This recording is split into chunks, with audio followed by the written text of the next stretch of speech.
감사합니다. 우리 다락방은 명절도 없습니다. 보통 이 시간에 이제 집에서 여러분이 많은 걸 하셔야 되는데 이런 귀중한 모임을 하게 되었습니다. 아까 제가 저 책에 보니까 한 343명 언론사에 보니까 이렇게 우리 의료 계통에 관계돼서 이름 올린 분이 343명 정도 되더라고요. 아, 이렇게 많이 있구나.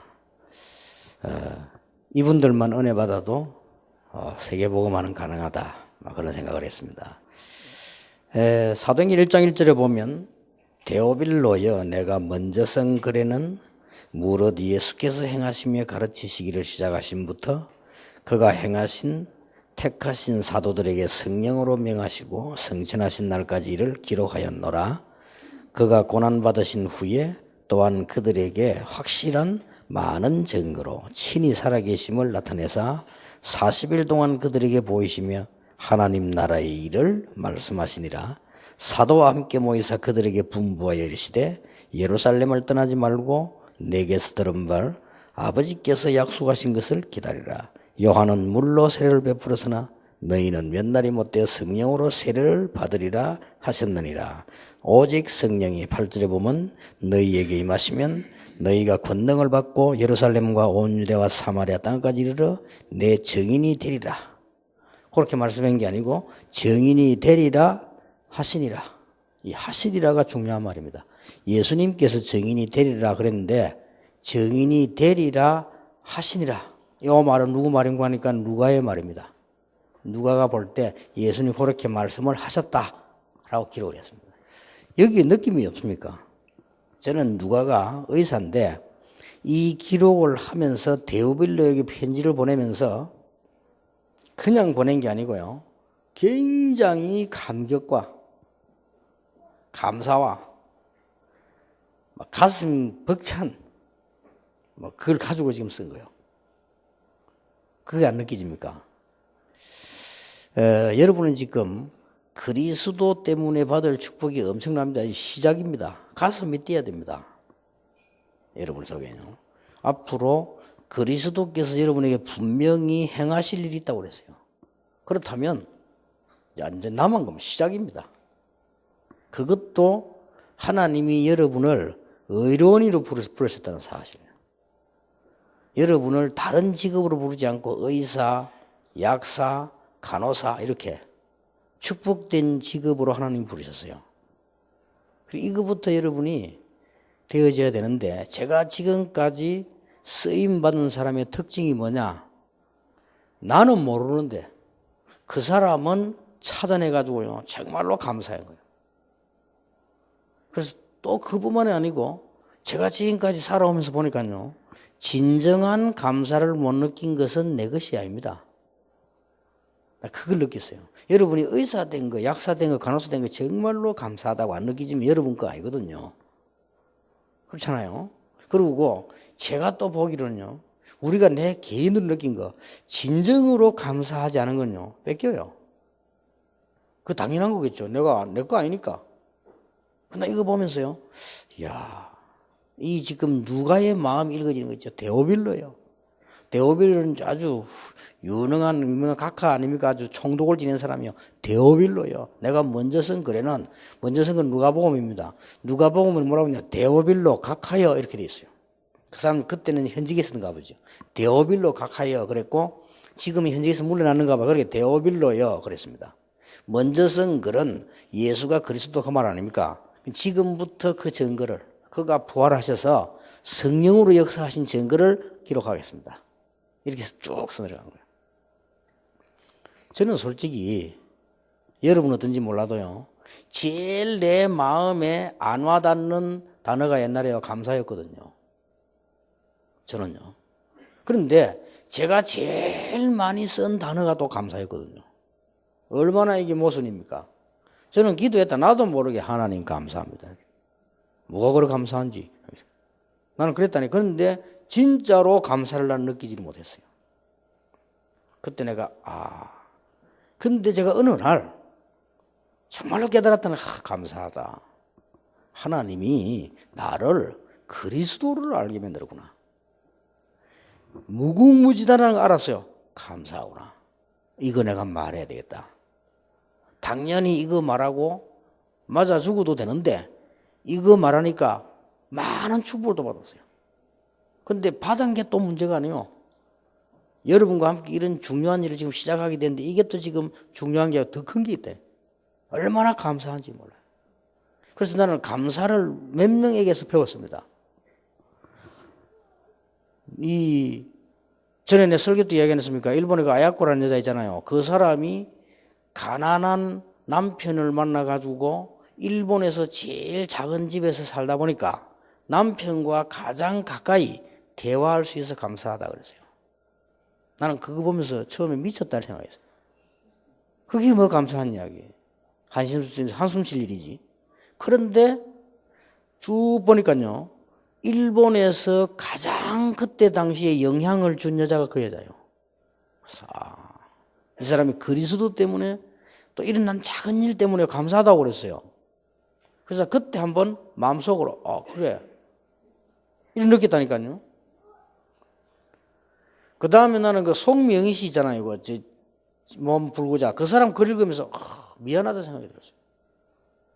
그 사람 글 가운데 제일 미안한 게 뭡니까? 하나님은 참 공평하시다 그랬었어요. 그러면서 감사를 쓰는데 뭐라고 했냐? 나는 다른 사람이 가지고 있는 건강도 없고 다른 사람이 가지고 있는 재산도 없고 다른 사람 가지고 있는 아무 배경도 없다. 그런데 참 감사하다. 그것은 그 사람이 없는 하나님을 나는 알게 됐다. 이렇게 고백했어요. 그 사람이 알지 못하는 하나님의 축복을 나는 보게 됐다. 감사하다. 참 하나님은 공평하시다. 이렇게 고백을 했어요. 나는 공평하시다 그 말이에요. 그래 말이에요. 우리가 헛말 같으면 그냥 감사하다 이렇게 말 건데 우리 복음 깨달아서 감사하다 이렇게 말하잖아요. 근데 이게 자기 표현을요. 그 뒤에 하나님 참 공평하시다 이렇게 썼어요. 그 말은 공평하신 하나님이란 말이 아닙니다. 어째서 하나님이 이 귀한 것을 나에게 알게 하셨냐. 참 하나님은 공평하신 하나님이시다. 그 말이고요. 또 나같이 이렇게 쓸데없는 인간을 하나님께서 어떻게 이렇게 깨닫게 하셨냐. 참 공평하시다. 그 말이에요. 그러니까 그 단어는 그런 공평이라는 단어가 아니란 말이에요. 그렇구나. 크로스비치 글을 읽다가요. 저는 또 그렇구나. 이 사람은 앞을 못 보는데도 많은 성경을 읽고 찬송을 썼는데 그 찬송이 지금도 영향 주거든요. 전 세계로. 그러면서 나는 그 사람이 한 다른 말은 모르겠고요. 한마디가 내 마음에 부딪혀. 뭐가 부딪혔냐. 나는 소경된 거 감사하다. 이랬었어요. 나 그 말에 감사할 일입니까 그게. 그러면서 그 뒤에 뭐라고 말했는가 하니까 나는 눈 안 뜨기를 원한다. 그랬어요. 전에는 내 손이 보는 거였는데 이제는 아니다. 이제 나는 하나님 이 보기를 원하지 눈 뜨고 싶지 않다라고 했어요. 그런데 그 글이 시가 아니란 말이에요. 진짜 자기 마음을 고백한 거예요. 바울이 뭐라고 말했냐. 나는 복음 때문에 감옥소 안에 들어와 있는 이것이 감사하다. 자, 그런 말 아무나 할 수 있습니다. 근데 바울이 우리가 감옥소 안에 있으면서 감사하다 그렇게 말할 수 있어요. 근데 바울이 그런 말이 아닙니다. 시대에 한 번밖에 없는 유대인과의 종교 싸움. 시대에 한 번밖에 없는 바울에게 가이사에게 말할 수 있는 기회. 거기에 내가 석하게 됐다. 이거. 그러니까 이 보통 감사가 아니잖아요. 이건 진짜 감사예요. 저는요, 지난번 우리 태영아 강의할 때 부모들 보고 그런 얘기 했습니다만은 나는 요즘 사람들이 너무 이상해져 있어요. 크게 남편이 애를 차게 힘쓰게 벌어와가지고 그 돈을 가지고 교육을 시키고 그 돈에 조금 일부를 만들어가지고 헌금하고 그거 가지고 옳은 일을 한다 쓰고 그게 가장 행복한 겁니다. 그게 진짜 행복이요. 그런데 대부분 사람은 그렇게 생각하지 않습니다. 그래가 이렇게 막 큰 돈을 벌어야 되는 줄 알고 막 큰 성공을 해야 되는 줄 알고 그거는 하나님이 주시는 것이지 그 생각은 틀린 겁니다. 그러니까 참 행복을 몰라요. 그러니까 지금 여러분 보고 하는 얘기 아니고 대부분의 한국 여성들, 한국 사람이 더 그래요. 대부분의 한국 여성 세계 여자들이 들떠 있습니다. 거기다 막 행복이 뭐냐? 막 그냥 뭐가 행복이냐? 그냥 막 뭔데 말 그냥 뭔지 모르겠어요. 이러면 막 들떠 난립니다. 이러면 막 하니까요. 그렇게 막 사기당하고 막. 결혼해보니까 안 그렇거든. 결혼해보면 안 행복하잖아요. 자기 그게 행복 기준이었는데 행복하지 않잖아요. 뭐. 우리 딸을 시집 보내면 어마어마하게 막 그냥 잘 사는 사람에게 시집 보낼 걸 생각했는데 아니잖아요. 이렇게 행복이 없어요. 그래가지고는 서울에 내가 물어봤더니 서울 여자치고 바로 된 여자 하나도 없다고 그러거든. 그 운전기사가 그랬어요. 나보고요, 손님, 서울의 여자요, 이 바른 여자 하나도 없습니다. 그러니까 말이죠, 이게 뭐 다른 남자가 막 칭찬하면 넘어가 버려요.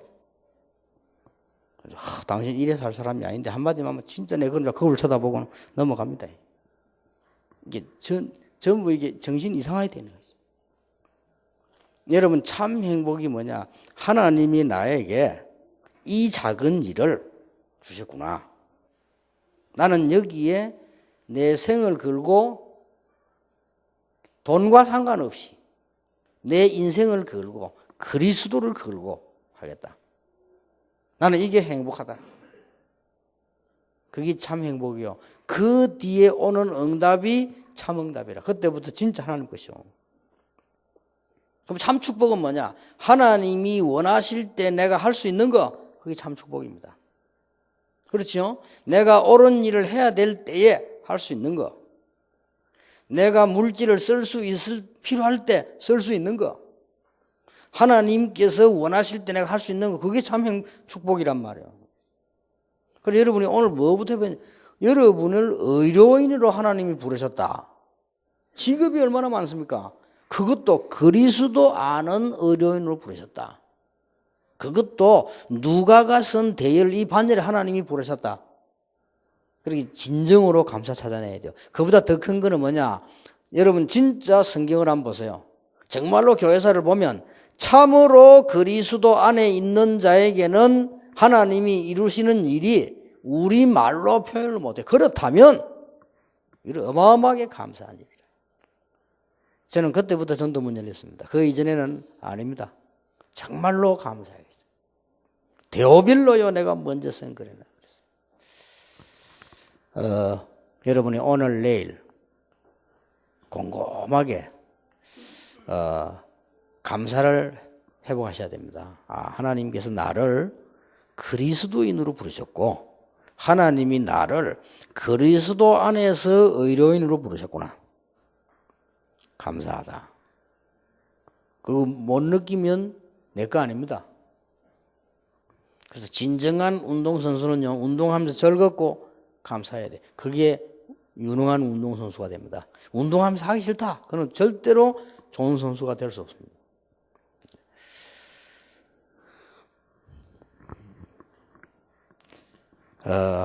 여러분들은 지금 특히 생명을 다루는 분들이라 삶에 대한 생명을 다루는 분들은 법관이고요. 육신과 마음에 대한 생명을 다루는 분들이 의료인이고요. 영적인 부분의 생명을 다루는 게 목회자입니다. 그렇다고 볼 때 여러분은 굉장히 중요하고 해야 될 일이 많습니다. 그렇다고 볼 때 우리는 가장 필요한 게 뭐겠냐?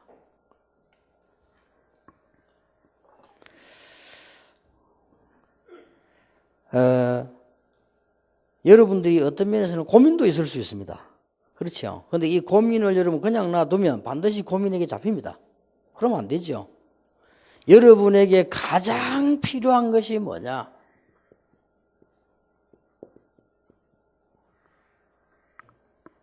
하나님 주시는 힘입니다.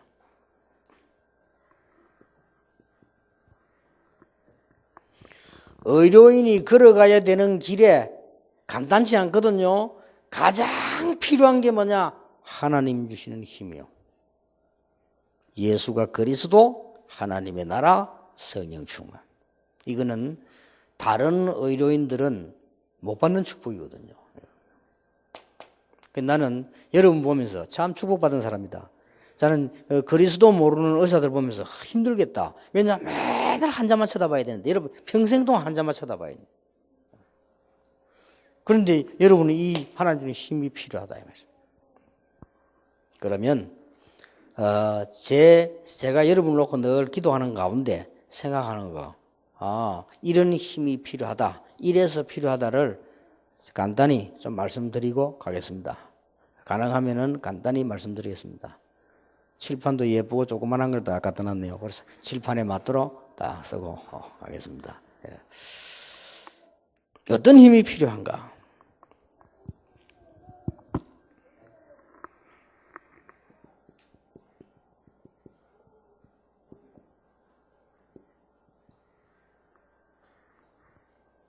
여러분은 중요하기 때문에 자신을 위한 힘이 필요합니다. 어떤 면에서는 여기 의사분들 계시는데 여러분을 이해해 줄 사람이 없을 수도 있습니다. 어떤 면에서는 여러분에게 진정하게 힘이 돼줄 사람이 없다고 볼 수도 있어요. 물론 여러분들은 공부도 하고 의사도 되고 어떤 사람은 약사도 되고 간호사도 되고 뭐 축복 많이 받아 성공했다고 볼 수 있는데 여러분에게 제가 볼 때 가장 필요한 게요, 하나님이 주시는 힘이에요. 그런데 어떤 힘이 필요한가 하니까 대부분의 신자들이 이게 안 되어지고 있습니다. 그러면 일반 사람들은 괜찮지만 의사, 약사, 간호사 이런 분들은 중요합니다. 힘이 필요합니다. 그런데 제가 지금까지 본 가운데 대부분 사람들이 이게 안 되어지고 있어요. 이게 이제 제가 볼 때 제일 큰 문제예요. 여러분이 앞으로 의료 행위를 할 수 있습니다. 어떻게 하든 되어졌기 때문에 그건 문제가 아니고요. 이걸 잘 할 수 있고 제대로 하려고 하면 내가 힘이 있어야 되는데, 제가 보기로는 렘넌트도 그렇고 많은 사람들 제일로 안 되어지는 게 기도예요. 이 힘이 실제로 없는 겁니다. 그래서 여러분 이 힘이 없는 거는 누가 제일 잘하는 거냐? 자신이 제일 잘합니다. 이 힘이 없으면요, 이거 없으면 안 돼요. 그래서 오직 성령이 너에게서 너희가 권능받고 땅끝까지 이르러 증인이 되리라. 오늘 우리 청년들 보고 얘기했는데요, 여러분들이 지금부터 가장 중요한 힘을 얻어야 되는 게 혼자입니다. 혼자인데 저는 렘넌트에게도 그렇게 가르치고 싶고요, 아침에 10분이면 된다. 우리가 메시지를 아침 일찍 듣는다, 그거는 어쩌다가 한두 분이지 불가능합니다. 또 우리가 많은 이 성경을 읽는다, 그것도 사실은 불가능합니다. 제가 알기로는 불가능합니다. 성경 아침에 막 계속 읽어진다, 그게 안 되집니다. 그래서 여러분들이 렘넌트들이 여러분 자녀들이 가르쳐야 될 제일 첫 번째 것이 뭐냐? 둘이서 하면 안 돼요. 혼자서. 정시예배에서. 제가 렘넌트가 기도가 안 되어진다는 걸 알고 연구해도 답이 안 나와. 어떻게 하면 렘넌트들이 제대로 성공할 수 있고 힘을 얻을 수 있겠냐? 그 연구하다가 제가 해낸 게 뭔지 압니까? 기도 수첩입니다. 기도 수첩해라. 왜냐? 하다 보면 살아나요. 왜냐? 그거조차도 전혀 평생 안 하는 사람 많으니까요. 만약에 여러분이 아침에 더 정말 일찍 일어나서 시간을 놓고요, 정말로 메시지를 붙잡는다면 힘이 있겠죠. 근데 그게 지속이 안 돼요. 지속이 안 되어지니까 제일 좋은 게요, 정시 예배입니다. 그래서 저는 정시 예배를 통해 가지고 10분이라도요 할 수 있다면 굉장한 힘을 얻을 수 있어요. 전에도 제가 메시지 때 얘기했는데, 저는 사실은 정시 예배 이거 깨닫기 전에는요 그렇게나 찬송 많이 안 불렀어요. 그리고 찬송이 그렇게 좋다는 걸 몰랐어요. 솔직히 저는 솔직히 얘기하자면요, 뭐 여러분 앞에 미안한 얘기지만은 솔직히 얘기하자면요, 찬송보다도 세상 노래 좋은 거 더 많더라니까. 솔직히 무슨 저런 목사가 있나 싶지만 저는 그랬어요. 저는 저만 그런 줄 알았더만은 다른 목사님들도 보니까 그런 것 같아요. 내가 한번 조은택 목사 차를 빌리는데 아주 진한 노래들만 있더라고요. 세상 노래. 찬송가 하나도 없어. 야, 이 친구도 내하고 같구나. 그러고요, 딱 집회 갔다 내가 옛날에 차를 내가 몰고 갔잖아요. 몰고 오는데 차를 몰고 이렇게 오면서요, 탁 이게 이 시골길 한번 쳐다보세요. 그때요, 천부의 의지 없어보다는 나무나에 코스모스 피어있는 그 부르는 게 훨씬 은혜돼요. 그렇잖아요. 저는 그렇더라니까요. 제가만 그럴 줄 알았더만, 난 그래서 부끄러워서 말을 안 했는데, 한 번은 우리 믿음 좀 성령 충만한 오직 기도 많은 권사님들 데리고 놀러 갔네. 근데 이 권사님들이 나보고 딱 오면서, 목사님, 우리가요, 늘 찬송만 부르기 때문에 오늘은 찬송 안 부르고 세상 노래 좀 부르는데 되겠습니까? 아, 불러봐라. 잘 부르대요. 근데 잘 부르는 게 문제는 얼굴을 봤거든요. 옆을 안 보는 척 봤는데. 나는 근사님도 그렇게 은혜스러운 얼굴 처음 봤어요. 교회에서 금요철학기도 할 때 얼굴하고 비교가 안 돼. 그래서 내가 눈치채기를 저 사람들도 내 앞에서 나오고.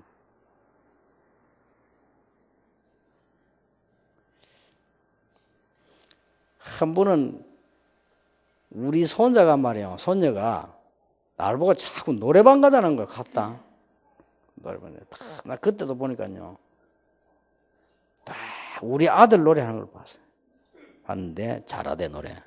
잘하는데 내가 그걸 말하는 게 아니고 그 노래하는 모습이 찬송 부르는 모습보다 한 70배로 뛰는 거예요. 다 같은 것들이구나 싶어요. 저도 그래요. 저 사람이 무슨 저런 목사인지, 난 안 그런데, 안 그런 사람도 있겠죠. 저는 그랬다고요. 그런데 제가 탁 정시 예배를 해보랬어요. 혼자서. 아침에 탁 일어나서. 혹은요, 밤에. 혹은 차 타고 가면서요. 정시 예배를 하는데, 정시 예배는 반드시 내가 말씀을 생각하고 찬송하고 이렇게 해야 되잖아요. 그러면 그때 찬송 한번 불러보세요. 이야, 이게 찬송이구나. 여러분, 너무 힘든 일 많은데 일에만 회복해도 하나님의 역사를 나요.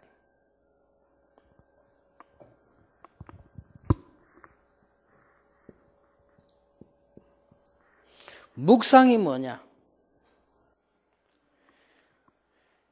여러분이 하고 계시는 많은 일들이 이런 일 저런 일 굉장히 어려운 일도 있을 수 있고요, 중요한 일도 있을 수 있습니다. 이것을 여러분이 하고 있는 일 스케줄을 하나님 앞에서 기도로 연결시킨다면 이게 묵상이에요. 우리는 가만히 있는 게 묵상 아닙니다. 그리고 세 가지입니다.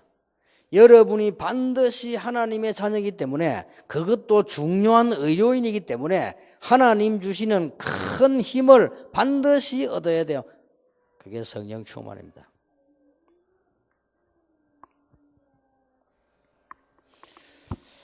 저는 하나님 앞에서 여러분 앞에 솔직히 고백할 수 있습니다. 이거는 할 수밖에 없거든요. 묵상은 제가 메시지를 해야 되기 때문에요. 또 많은 일들을 해야 돼. 생각을 많이 하면서 기도하면서. 그래서 24시 기도란 말이 그래서 하는 말입니다. 늘 기도해야 돼요. 그리고 이것도 정시기도 딱 일어나면 아침입니다. 근데 저는 하루에 3번씩 깊이 기도 들어갑니다. 어떤 사람은 산에 가서도 하고, 어떤 사람은 뭐 교회에서도 하고, 저는 그냥 혼자서. 어떤 사람은 막 부르짖지 않습니까? 저는 그렇게 하지 않고 혼자서. 지난번에도 얘기했습니다만 저는 과학적으로 증거됐잖아요. 저는 한 20년 동안 했는데 혼자서 하루에 한 3번씩 깊이 내가 이게 복식 호흡하면서 기도합니다. 그래서 힘을 달라고 해요.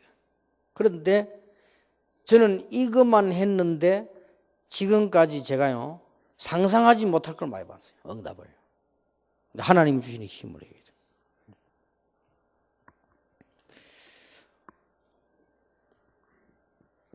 도대체 우리 보고 다락방 운동하네. 다락방이 뭐냐? 마가 다락방에서 시작된 겁니다. 이걸 기도 속에서 누리는 겁니다. 여러분 지금부터 이 힘 얻으셔야 세계를 살릴 수 있습니다. 분명히 그렇습니다.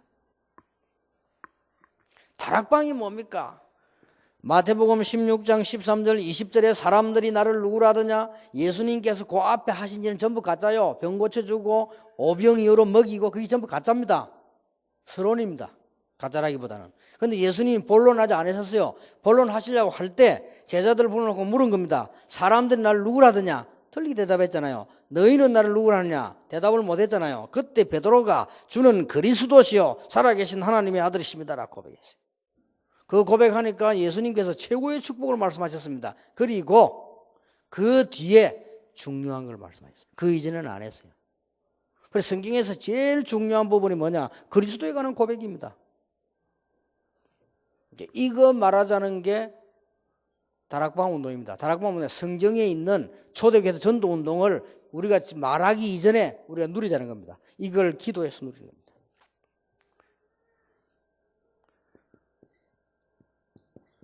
고린도전서 2장 12절 은혜로 주신 것들을 알게 하려 함이라. 그리스도 안에 있는 7가지의 축복, 10,000가지도 넘겠습니다만은 여기 얘기했잖아요. 여러분 훈련 다 받으셨죠? 7가지 축복 그거 누리는 겁니다. 7가지 축복 가운데 가장 큰 게 뭡니까? 3가지 아닙니까? 여러분이 믿음으로 언약 붙잡으실 때마다 성령께서 역사하신다. 여러분이 기도하실 때마다 하나님이 주의 천사를 보내서 역사하신다. 여러분이 기도하실 때마다 흑암 꺾인다. 7가지 중에 이게 신분 권세입니다. 이거 누르는 겁니다. 에베소 2장 1절 7절 다락방이 뭐 하는 데냐? 불신자 상태 6가지 해결 전도입니다. 그거 하려고.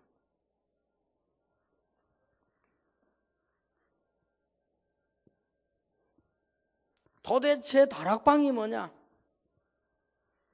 떠돌아다니며 전도하는 거 아닙니다. 사도행전 1장 12절 18절 14절 여러분이 있는 장소입니다. 다락방에서. 기도가 뭐냐? 사도행전 2장 1절입니다. 오순절 날이 이미 이름에 이 축복 누리는 겁니다. 이거면 됩니다. 여러분이 진짜 힘 얻으셔야 돼요. 내가 고민 가운데 다 사로잡혀 있으면 어느 날 그 고민이 나를 침략하게 돼 있습니다. 내가 자꾸만 어려운 가운데 있으면 그 어려움이 나를 침략하게 돼서 그래서 하나님이 아시고 이 놀라운 축복을 누리라. 오직 성령님에게 임하시면 권능받고 땅끝까지 정인이 되리라. 이러면서요 여기에서 오력이 나오는 겁니다. 여러분이 이 힘을 꼭 가지고 누리셔야 돼요. 시간이 많이 없습니다만은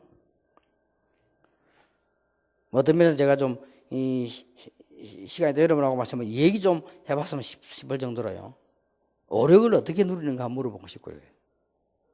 여러분 이 부분이면 진짜 역사가 납니다.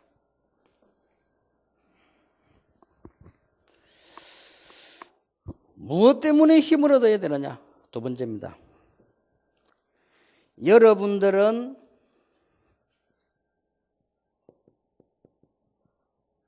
의료 종사하는 많은 사람들, 후배들 살릴 의무가 있습니다.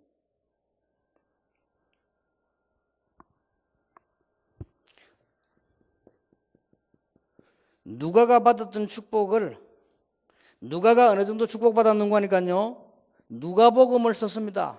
한마디로 예수가 그리스도다. 누가가 뭘 썼는가 하니까 성경 가운데 가장 중요한 사도행전을 썼습니다. 이 정도로 축복받을 수 있습니다. 나중에는 이 사람이 병원하는 걸 접었겠죠. 나이 드니까. 얼마만큼 돈을 벌었고 성공했냐. 나중에는 아예 바울을 따라 선교 여행 다니면서 본격적으로 사도행전 기록했어요. 나는 여러분이 그렇게 되기를 원합니다. 데오빌로를 치료할 만큼 된 의사, 복음을 제대로 깨달아서 제대로 글을 남긴 의사, 그리고 마지막에 선교 여행지에서 인생을 마친 놀라운 의사예요. 축복받게 만들어야 됩니다.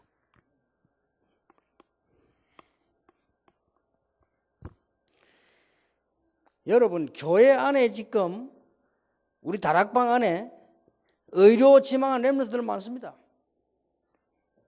이들에게 조금 더 바빠지기 전에 정말로 가정을 어떻게 해야 될 것이며, 정말로 네가 이게 교회 생활을 어떻게 해야 될 것이며, 그 다음에 병원 생활 어떻게 했을 것이냐 가르쳐야 됩니다. 여러분이 해줘야 될 의무가 있습니다. 더 잘 아시지 않습니까?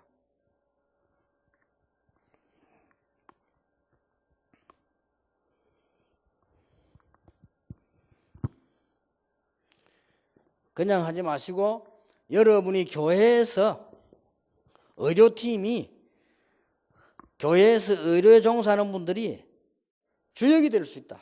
성경에는 그렇게 되어 있어요. 선교 역사에도 보면 그렇게 되어 있어요. 하나님이 여러분을 얼마만큼 축복하실 건고 하니까 교회 살리는 주역으로 이거를 전달해야 됩니다. 그래서 여러분은 힘을 얻어야 돼요. 그리고 하나님 주시는 힘이 있어야 돼요. 누가 뭐래도요, 힘이 필요합니다.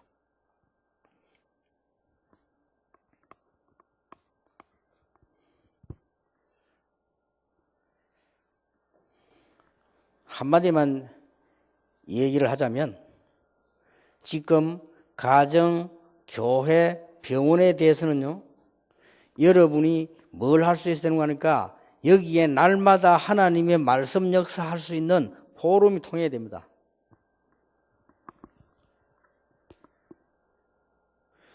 여러분, 그 남편과 아내가 말씀 포럼이 돼야 돼요. 이거는 결혼해야 될 사람에게는 필수입니다. 유 목사님 잘 됩니까? 이래 물으면요, 제가 이걸 몰라가 이걸 안 가르쳐 줘가지고 전혀 포럼이 안 돼요. 내가 아까 청년들보다 얘기했지만요, 저는 많이 참아서 그렇지 굉장히 까다로운 사람입니다. 그렇게 까다로움 극치하고 안 까다로움 극치하고 만나가지고 포럼이 잘 안 돼. 저는 굉장히 어떻게 말할까 굉장히 까다롭습니다. 어느 정도냐, 앞만 책만 있어도 어디 꽂혀 있다 다 압니다. 그리고 제가 길 가다가도 모르는 글자가 나오면 모든 걸 내려놓고 그거 써야지 그냥은 지나가지 않습니다. 그래가 배운 걸 많아요. 스마성이 까다롭습니다.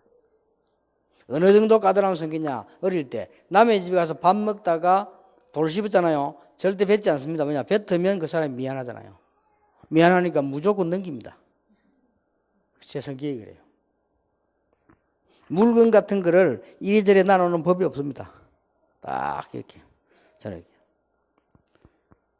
우리 비서인데 물어봤어요. 호텔에다 나오면 방 깨끗하게 치워놓고 옵니다. 호텔 이렇게. 왜냐, 앞에 사람 혹시 욕할까 싶어요. 깨끗하게. 모두 화장실까지요 깨끗하게 해놓고 딱. 내 성격입니다. 이불 바로 딱 해놓고 딱 쓰레기는 딱 한 번만 딱 넣고. 그 성격이 그렇다니 착해서 그런 게 아니고. 그래, 우리 저 김비서 뭐 혹시 낚시 가자 다 치웁니다. 근데 다른 사람 어지른 거 싹 다 치웁니다. 그래 치워야 내 마음이 편해요. 그거 나를 어지러운다. 그거 난 이해가 안 돼. 다 치웁니다. 그 사람들 막 욕해가면서 치우잖아요. 자기들은 뭐 어지러운 가면서. 다 치워. 그게 내 성격이라. 그런데 우리 집 사람은 아주 내추럴한 분이라. 내추럴. 어지러진 그대로, 쌓이는 그대로, 이런 내추럴한 분이라. 그것도 좋은 성격, 나쁜 성격은 아니에요. 다 내하고 안 맞을 뿐이지. 그러니까 뭐가 된다? 포럼이 잘 안 되지. 포럼도 이제 주로 맨날 이제 사는 소리가 많아. 사업이 이게 저래. 그것도 포럼이요. 행복 안 해서 그렇지, 그 포럼이 이렇게 주고. 의사, 얼마나 힘들어서. 내가 볼 때는요, 진짜, 사모님들 잘 아시겠죠? 나는 저 병원 가보고, 진짜 의사 어렵다. 이게, 진짜로 이게 의사가 버린 돈을 함부로 써서 한 내고 싶을 정도로요. 이야. 저는 보기 그렇습니다. 너무너무, 간호사는 또 그렇다 손 치더라도요. 간호사는 원래 뭐 약간의 중간에 심부름하기 위해서 일부러 그 선택을 했잖아요. 내가 좀 이제 그렇고 뭘. 또 약사들은 내가 뭐 약국 팔아가지고 사람들 의료에 도움 주고 사람들 치료에 돈 벌고 그래 한 거 아닙니까? 근데 우리는 의사 이러면 옛날에 의사 선생님이라면 막 그냥 막 그 사람 찾아만 가도 모든 비 나을 줄 알았지. 근데 보니까 엄청 고생해. 이야. 힘 없으면 안 됩니다. 그리고 포럼이 돼요. 그리고 교회 여러분 제일 가장 큰 문제가 뭡니까? 경제하고 전도 아닙니까? 여러분 초대교회 보세요. 제대로 전도한 게 의료팀들 저들에게. 그리고 주로 경제입니다. 진짜 이게 의료팀들이 힘내야 돼요. 그리고 힘 얻어야 돼요. 하나님 주시는.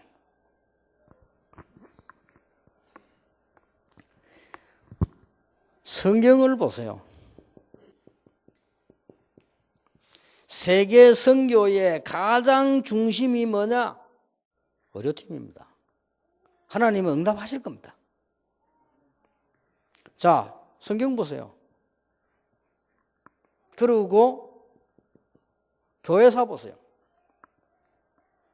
성경에도 보면은 최고 전도 문 열리는 가장 중요한 전도가 열왕기하 5장 1절 10절에 보면요. 나만 장군을 고쳐버린 것이다. 그거보다 더 큰 전략은 없어요. 나만 장군을 고쳐버렸다는 거죠. 자, 예수님께서 전도하실 때 가장 먼저 하신 일이 뭐냐? 치병사역이요. 예수님께서 병자들을 고치시면서 전도운동을 했다. 여러분 교회사에 보면은 가장 첫 번째 선교사가 누군지 압니까? 목사가 아닙니다. 의사입니다. 우리나라에도 가장 첫 번째 선교사가 누구냐? 알렌 의사입니다. 그 사람이 들어와서 고종왕을 치료한 거예요. 그리고 고종왕이 언제든 필요하면 부르라고 말해요. 벨 연기라고. 그게 우리나라 처음 만들어진 벨이라네. 최초의 벨이 고종 황제하고 알렌 선교사 방하고 연결돼. 벨 누르면 뛰어가서 치료해요. 이러니까 어떻게 됩니까? 왕 치료하니까 문 다 열리잖아요. 우리 한국의 최고 전도문을 열고 선교 이바지한 게 의사라니까요.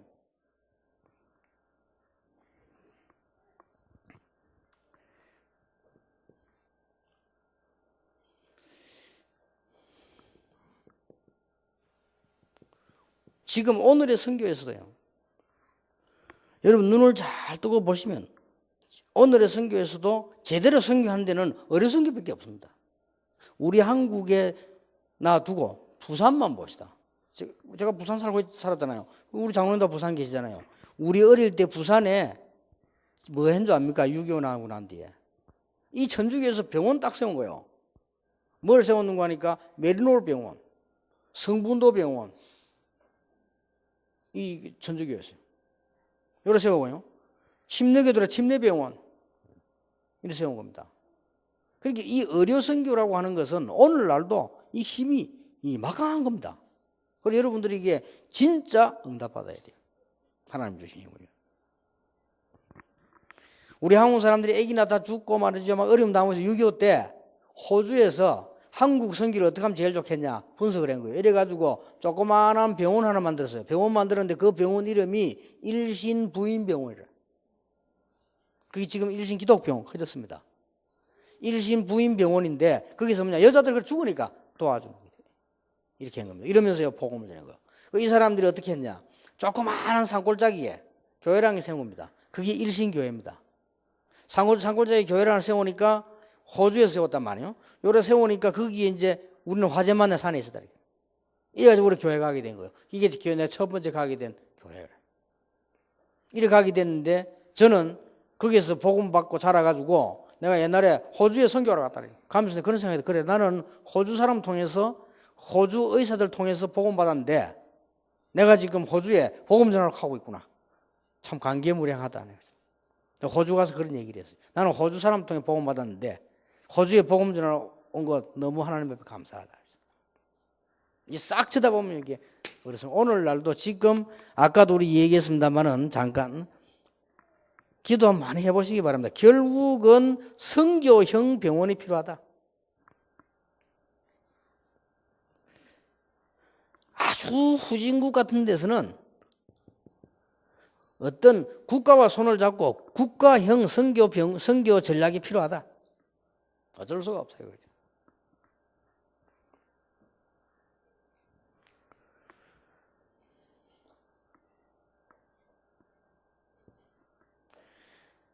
그래서 여러분 조금 더 힘을 내시고 진짜 기도 응답 받아서 뭐까지 하셔야 되는 거니까 의료 선교 행정 전문화를 시키라. 어떤 면 여러분이 선교사를 파송을 하고 이렇게 하자면 세계복음화 못합니다. 여러분이 직접 의료 기술을 가르치고 또 그들에게 제대로 된 제자를 키워서 파송하고 이래야만 세계복음화 가능합니다. 세계복음화라고 하는 것이 성취 안 될 것으로 생각되면 몰라도요, 성취될 것으로 봤을 때는 우리는 생각을 바꿔야 됩니다.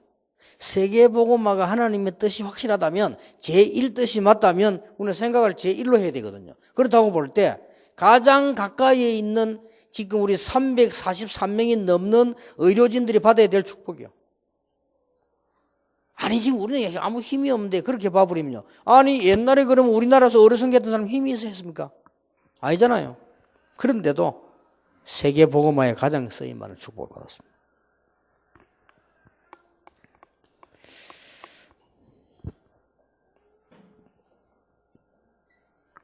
결론을 맺겠습니다. 여러분이 진짜 더 큰 힘을 얻어야 되는 이유는 미래에 관한 겁니다.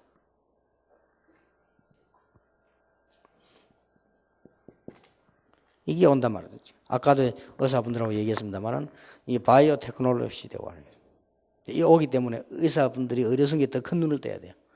안 그러면은 조금 혼란 올 수 있습니다. 지금 어느 정도 왔는 거니까요. 우리나라에서 신문에 쳐서 그것도 우리 다락방 멤버가 하는 겁니다. 참 놀라울 일이지요. 이 DNA 검사에서 모든 세포 조사 병 다 알아내는 거. 앞으로 언제 뭐 걸릴 거다 다 알아내는 거. 조사. 아버지는 어디 아팠다. 어머니는 어디 아팠다. 이 사람이 지금 다 알아내는 거. 근데 지금 하는 데는 돈이 좀 들잖아요. 이분들이 그 회사 만들었잖아요. 회사 만들었는데 5년 안으로 몇십만 원만 내면 다 맞추는 거예요. 이런 시대가 옵니다. 그럼 어떻게 됩니까? 이제 진료 체제에 달라진다는 말이 돼요. 거기서 조사를 다 해내버려요. DNA를 가지고. 이 과학자들이 나와가지고. 이런 식이 돼지니까 지금 우리는 또 다른 눈을 떼야 된다는 말이에요. 이런 시대가 올 것이냐, 지금 왔다니까요. 단 지금 상용화 안 되는 거는 가격이 좀 비싸가지고. 가격이 비싸 상용 안 되는데 이걸 5년 안에 모든 사람이 다 할 수 있도록 내려버린대. 그 작업을 그 지금 들어간 거예요. 그거 하려고 회사를 만들었다니까. 저는 그거 해놓고 제가 와서 그게 복잡지도 않아요. 뭐 피 빼고 할 것도 없어요. 내가 침 뱉어놓고 가야 돼. 침에도 세포 있대요. 침 뱉어나가는데. 침 뱉는데 힘들더만. 그 얘기 설교하고 나니까 침이 말라가지고. 겨우 받아야 돼. 요래 뱉어나가는데, 그거 가지고요. 30억 개의 글자를 가지고 세포 분석 다 해버려요. 그런 시대가 와버렸다니까요. 그러니까 이제 우리는요. 더 이게 미래라고 우리는 진짜 하나님의 힘을 얻어서 더 큰 의료 시대에 열어야 된다. 그러면 여기 모임도 앞으로는 약간 과학자도 초청을 해야 된다. 이런 입장이 됩니다. 그래서 이 사람들도 힘없게 만들어야 돼요. 내가 놀란 것이 굉장히 인재들인데 복음 없어가 어려워하는 거죠.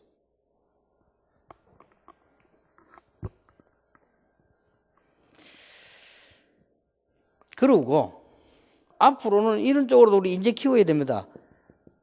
이런 게 특수약품 개발 시대가 오잖아요.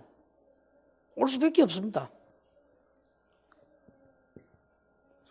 자료에 보니까 지금 세계적인 약으로 나타난 약이 미국에가 5개 있고요. 영국이 3개 있고요. 스위스가 하나 있고 독일이 1개 있고요. 이렇다면 우리나라, 일본은 없고 세계적인 약으로 등장한 거. 그런데 앞으로는 어떤 시대냐? 그렇게 진단을 한 거예요. 앞으로는 이제 어떤 약품을 개발해서 사람을 살리냐, 그 시대에 이제 경쟁이 도전해야 돼. 그러니까 어마어마한 이게는 밭도 되고 막 이런 거죠. 이런 걸 놓고 우리는 지금부터 이제 이게 렘넌트 키우고 기도 시작해야 됩니다. 저는 예사롭게 생각하지 않습니다. 진짜로 우리 렘넌트를 통해서 앞으로 여러분 통해서 일어나는 일 가운데 많은 응답이 나게 될 것이다.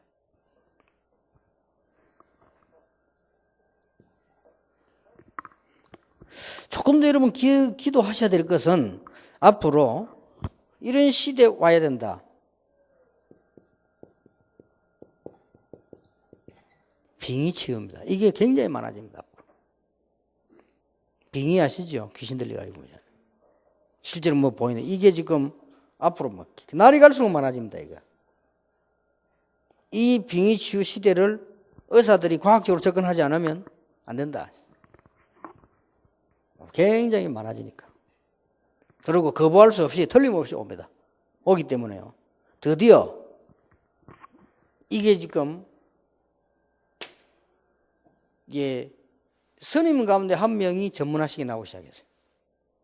스님 가운데 한 명이 책을 쓰고요. 스님 가운데 한 명이 과학적 접근을 시작했다는 거예요. 해봤자 고치도 못할 건데 그런 일이 지금 벌어져요. 우리는 지금 이 기독교 복음 가진 우리 아닙니까? 이런 부분도 꼭 생각하셔야 됩니다.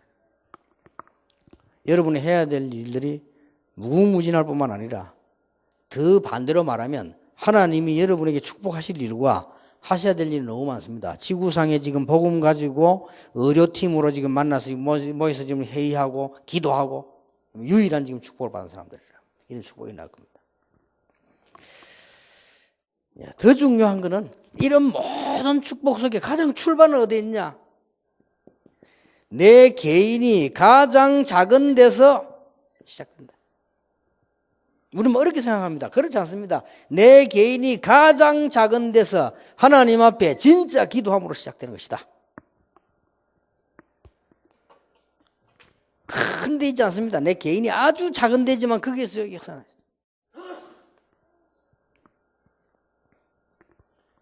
이게 누가 하느냐가 이제 중요한 거죠.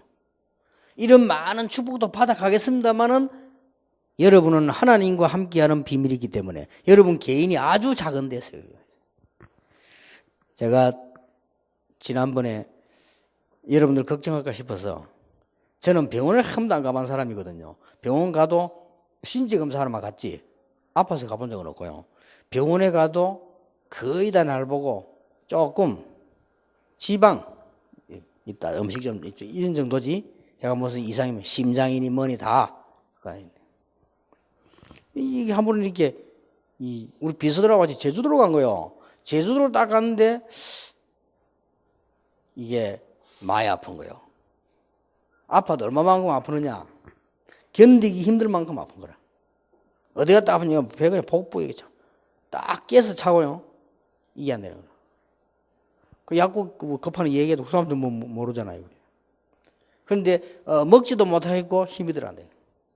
이제 아프면 이제 상상하잖아요. 이제 하도 돌아다니다 보니까 이제 죽을 병이 걸리는가 보다. 이런 생각을 하고요. 이제 하나님 부르면 가야지 뭐 별 수 있냐 생각하고 뭐. 이래 이제 내 나름대로 이제 그래갖고 갔는데 제주도 어느 병원을 간 거요. 근데 난 놀랬네. 진짜 의사들 보세요. 어디 밤이니까 거기 가잖아요. 뭡니까 그 응급 갔는데 환자 꽉 찼어요. 막 금방 교통사고나 들어오는 사람, 뭐 피 줄줄 흘리고 들어오는 사람, 뭐 내 같은 거는 환자 취급도 못 받아. 그냥 얼마나 사람이 많은지요. 이제 기다리고 있어야 되는데요. 그 어떤 의사분이 저를 보고 이렇게 뭐 좀 친절하게 여러 가지 얘기를 많이 하더라고요. 뭐 이래 뭐 눌러보고 뭐 어쩌고 이렇게 배가 아프다니까 만져보고 이렇게 안 합니까? 그렇게 하는데 거기서 이리저리 뭐 지휘해 주는 여자 있더라니까. 이런 말이 그 여자가요 그 의사 보고 막 굉장히 화를 내는 거요. 왜 화를 내는 거 하니까 지금 이렇게 환자가 많이 밀려 있는데 왜 한 분 붙잡고 그래 오래 얘기하나 이 말이에요. 내가 그만큼 바쁜가 보다 이런 생각하거든요. 뭐 뻔하지 병원에 막 피 빼고 뭐 좀 또 안 합니까? 그 검사하는데 기다려야 돼. 1시간 반쯤 기다려야 돼. 피 검사 다 하고 이래서 사진 찍어버려. 사진 찍었는데 뭐라 하냐 아무 이상 없다 이거. 집에 가라는 거야. 근데 아니 이렇게 아픈 사람 진통제라도 달라 이렇게. 하여튼 일단 이상이 없대. 가라는 거야. 그래 진통제 주사 맞고 약하고 이제 왔죠. 이게 진통제에 맞으니까 좀 나아지잖아요. 이래가지고 이제 이제 서울로 왔죠.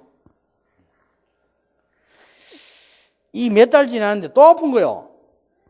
그래서 내가 자꾸 왜 이게 자꾸 해가 아프지? 이래가지고는